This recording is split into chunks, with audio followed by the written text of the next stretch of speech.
겨우내 얼어붙었던 땅이 풀리고 대지가 기지개를 켜는 시간입니다. 가장 낮고 천한 곳에서도 가장 먼저 봄을 알리는 꽃이 있습니다.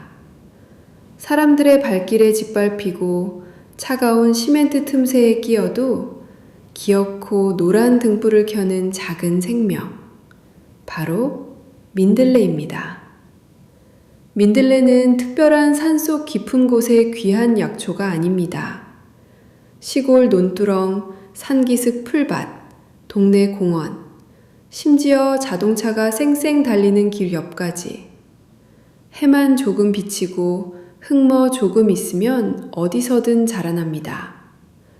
그래서 누군가는 이 풀을 가장 만만한 잡초라 하지만 또 누군가는 가장 질긴 생명력의 상징이라고 말합니다. 민들레라는 우리말 이름은 꽃이 진 뒤 둥근 솜털 씨앗이 바람에 민들민들 흔들리며 날아가는 모습에서 비롯되었습니다. 한자로는 포공영이라 쓰는데 옛 중국 전설에서 포공이라는 사람이 이 풀로 딸의 유방종기를 고쳐떴다는 이야기에서 유래했습니다. 실제로 조선시대 동의보감에는 이렇게 기록되어 있습니다. 포공영은 열독을 풀고 악창을 사김이며 특히 부인들의 유방종기를 치료하는 데 신묘하다. 산후조리를 하던 우리네 어머니들이 전몸살로 끙끙 앓을 때 시어머니가 마당에서 뜯어와 찧어 붙여주던 불이 바로 이 흔하디흔하 민들레였습니다. 하지만 여기서 꼭 알아두셔야 할 점이 있습니다. 우리가 도심에서 흔히 보는 민들레에는 두 종류가 있습니다. 우리 땅에서 자라온 토종 민들레와 외국에서 들어온 서양 민들레입니다.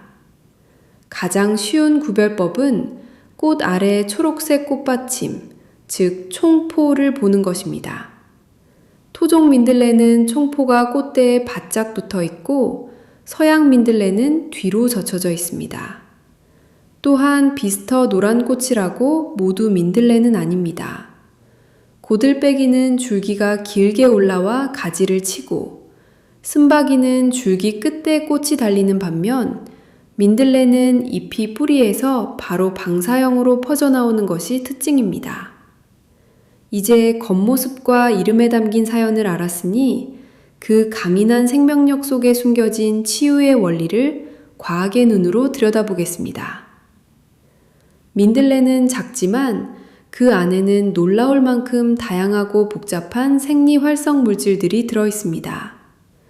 현대 과학은 이 오래된 약초 속에서 우리 조상들이 경험으로 알고 있던 효능의 비밀을 하나하나 밝혀내고 있습니다.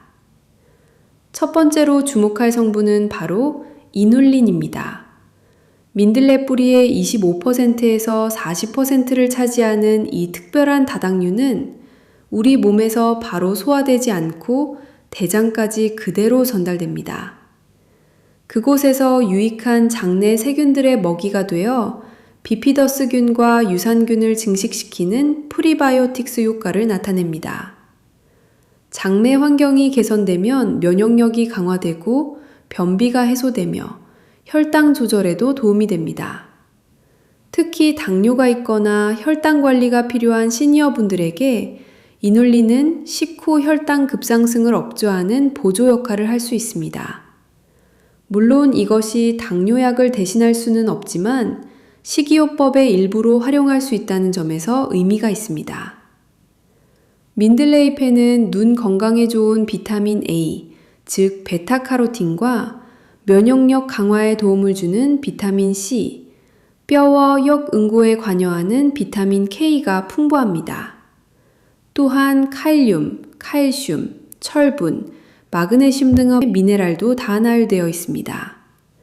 특히 높은 칼륨 함량은 체내 나트륨을 배출하고 혈압을 낮추는 데 도움이 됩니다. 이것이 민들레가 전통적으로 이뇨제로 사용되어 온 이유 중 하나입니다.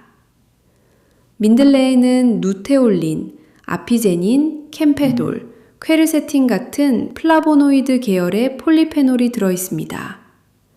이들은 강력한 항산화 물질로 우리 몸속의 활성산소를 제거하여 세포 손상을 막고 노화를 늦추는 데 기여합니다.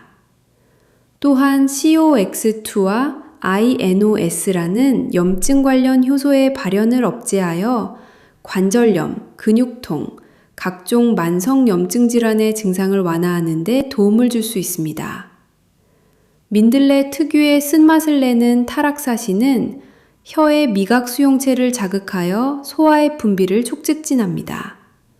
침샘, 위샘, 담즙 분비가 활발해지면서 소화 기능이 개선되고 식욕이 증진됩니다.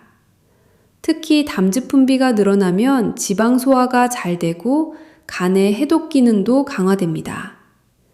민들레 뿌리에 함유된 타락사스테롤과 타락세롤 같은 성분들은 간세포를 보호하고 손상된 간 조직의 재생을 돕는 것으로 알려져 있습니다. 동물 실험에서는 알코올로 인한 간 소상을 억제하고 간 효소 수치를 개선하는 효과가 보고되었습니다. 하지만 이것이 간 질환을 치료한다는 뜻은 아니고 간을 혹사시키는 생활 습관 속에서 보조적으로 도와줄 수 있다는 의미로 이해하시는 것이 좋겠습니다. 현대 연구에서도 민들레 추출물이 동물 실험에서 간 손상을 줄이고 위 점막을 보호하며 혈당과 콜레스테롤을 낮추는 데 도움이 될 수 있다는 결과들이 보고되어 있습니다. 다만 여기서 중요한 점은 이러한 연구들이 대부분 소규모이거나 동물 실험 단계에 머물러 있다는 점입니다. 민들레가 특정 질환을 치료한다고 말씀드릴 수는 없고 속에서 건강을 관리할 때 보조적인 조력자로 활용할 수 있다는 정도로 이해하시면 좋겠습니다.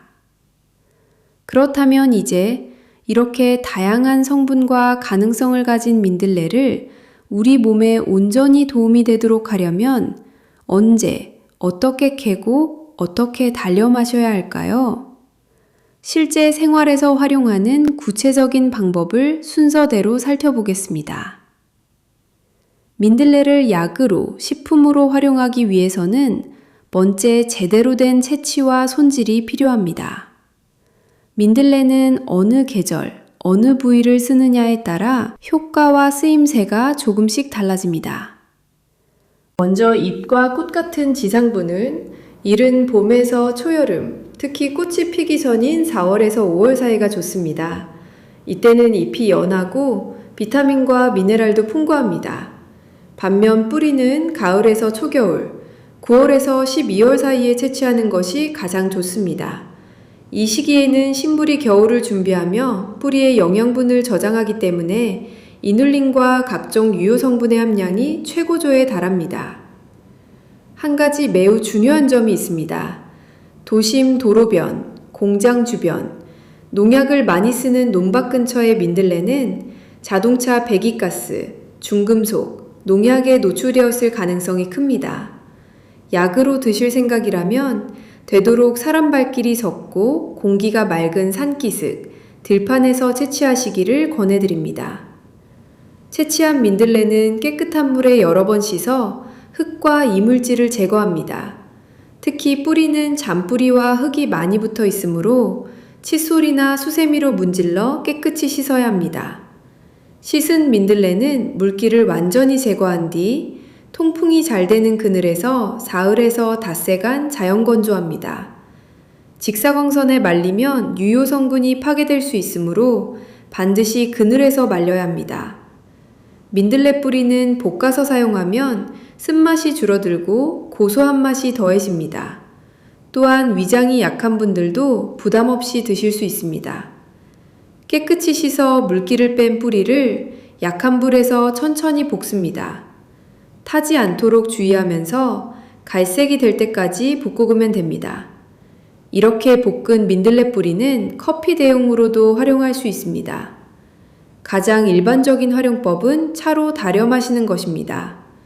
말린 민들레 약 30g을 물 1리터에 넣고 약한 불에서 30분에서 40분간 달입니다. 물이 절반 정도로 줄어들면 불을 끄고 식힙니다. 이렇게 만든 민들레차는 냉장 보관하며 하루 2번에서 3번, 한 번에 100ml씩 마시면 됩니다. 처음부터 너무 진하게 달여 많이 드시기보다는 연하게 달인 물을 하루 1~2잔 정도부터 시작해서 몸의 반응을 살피시는 것이 좋습니다. 봄철 어린수는 나물로 활용할 수 있습니다. 끓는 물에 소금을 약간 넣고 1분에서 2분간 데친 뒤 찬물에 헹궈 쓴맛을 빼고 참기름, 간장, 다진 마늘, 깨소금으로 무치면 입맛 돋우는 봄나물이 됩니다. 또한 민들레와 설탕을 1:1 비율로 섞어 석 달 이상 숙성시킨 발효액으로 드시면 소화 흡수율을 높일 수 있습니다. 그렇다면 우리 시니어분들께 민들레는 어떤 점에서 특히 도움이 될 수 있을까요? 첫째, 관절과 염증입니다. 민들레에 들어있는 플라보노이드와 폴리페놀 성분은 관절 주변의 염천 반응을 어느 정도 조절하는 데 도움을 줄 수 있습니다. 류마티스 관절염이나 무릎 관절이 붓고 아픈 분들께 민들레차나 탕제가 보조적으로 도움이 될 수 있습니다. 둘째, 부종과 혈압입니다. 칼륨이 풍부한 민들레는 소변을 잘 나오게 하여 몸속 여분의 수분과 나트륨을 내보내는데 보탬이 될 수 있습니다. 이 과정이 혈압 조절에도 약간의 도움을 줄 가능성이 있습니다만 이미 고혈압약을 드시는 분들은 혈압이 지나치게 떨어지지 않도록 반드시 주치의와 상의하셔야 합니다. 셋째, 소화와 식욕입니다. 나이가 들수록 위산과 소화효소의 분비가 줄어들어 소화가 잘 안 되는 분들이 많으십니다. 민들레 특유의 쓴맛 성분은 위와 간, 췌장을 자극해 소화의 분비를 촉진하는 것으로 알려져 있습니다. 식전에 연한 민들레차를 한 잔 드시면 입맛이 조금 살아나고 기름진 음식 섭취 후 속이 더부룩한 느낌을 덜어주는데 도움이 될 수 있습니다. 하지만 아무리 좋은 약초도 잘못 쓰면 독이 될 수 있습니다. 이제 마지막으로 민들레를 드실 때 꼭 주의해야 할 점들을 정리해 보겠습니다. 민들레는 오랜 세월 우리 식탁과 약상자를 지켜온 비교적 안전한 약초입니다. 하지만 비교적 안전하다는 말이 아무나 아무렇게나 마셔도 괜찮다는 뜻은 아닙니다. 민들레를 너무 많이 혹은 너무 진하게 드시면 다음과 같은 증상이 나타날 수 있습니다. 첫째, 위장 자극입니다. 쓴맛 성분이 위액 분비를 자극하기 때문에 위가 약하신 분들은 속쓰림이나 복부팽만, 설사를 겪을 수 있습니다. 둘째, 알레르기입니다. 민들레는 국화과 식물입니다. 쑥, 돼저지풀, 국화 등의 알레르기가 있으셨던 분들은 민들레를 드신 뒤 피부 발진, 가려움, 두드러기, 심하면 호흡곤란이 나타날 수 있습니다. 이런 증상이 나타난다면 즉시 복용을 중단하고 의료기관을 찾으셔야 합니다. 특히 다음과 같은 분들은 민들레 섭취에 각별한 주의가 필요합니다. 첫째, 담낭, 담도 질환이 있는 분들입니다. 민들레는 담즙 분비를 촉진할 수 있기 때문에 담낭에 돌이 있거나 담관이 막힌 분들에게는 통증을 악화시킬 가능성이 있습니다. 둘째, 신장 기능이 좋지 않거나 신부전이 있는 분들입니다. 칼륨을 제대로 배출하지 못하면 혈중 칼륨 농도가 올라가 심장 리듬에 영향을 줄 수 있습니다. 셋째, 항응고제, 즉 와파린 같은 약을 드시는 분들입니다. 민들레에는 비타민 K가 들어있어 혈액응고와 관련된 약물의 효과에 영향을 줄 가능성이 있습니다. 한의학적으로 민들레는 성질이 약간 차갑습니다. 따라서 몸이 찬 냉성 체질이신 분들이 과량 섭취를 보면 설사, 복통, 소화불량이 생길 수 있습니다. 이런 경우에는 생강, 대추, 계피 등 따뜻한 성질의 약재를 함께 달여서 중화시키는 것이 좋습니다. 처음 민들레를 드실 때는 반드시 소량부터 시작하십시오. 하루에 건조약재 기준 3g에서 5g 정도로 시작하여 몸의 반응을 보면서 서서히 늘려가십시오. 최대 하루 8g을 넘지 않는 것이 안전합니다. 만약 복통, 설사, 두드러기, 어지럼증 등의 이상 반응이 나타나면 즉시 복용을 중단하고 전문가와 상담하십시오. 만성질환으로 약을 드시는 분들, 특히 혈압약, 혈당약, 이뇨제, 항응고제를 복용 중이신 분들은 민들레를 장기간 복용하시기 전에 반드시 주치의나 한의사와 상의하십시오. 수천 년 동안 이 땅의 산과 들을 지켜온 민들레. 사람들 발길에 밟히고 불에 타고 비바람에 쓰러져도 다시 그 자리에서 피어나는 그 풀은 어쩌면 우리 인생과도 노년의 시간과도 닮아 있는지 모르겠습니다. 민들레는 대지의 기록이자 우리 조상들의 지혜가 우죽된 살아있는 약전입니다. 하지만 잊지 말아야 할 것은 아무리 좋은 약초라도 의학적 진단과 치료를 대신할 수는 없다는 사실입니다. 민들레는 병을 고쳐주는 주인공이 아니라 몸이 회복하는 길에서 조용히 곁을 지켜주는 조력자일 뿐입니다.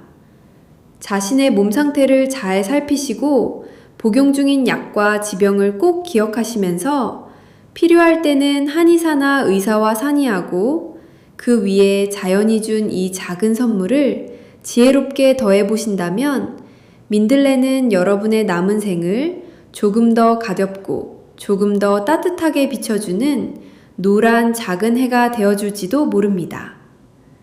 들꽃 한 포기에도 우리 몸과 삶을 돌보는 힘이 숨어 있습니다. 오늘 저와 함께한 이 시간이 여러분의 건강한 노년을 준비하는데 작은 길잡이가 되길 바라며 지금까지 민들레 포공령에 대한 이야기였습니다.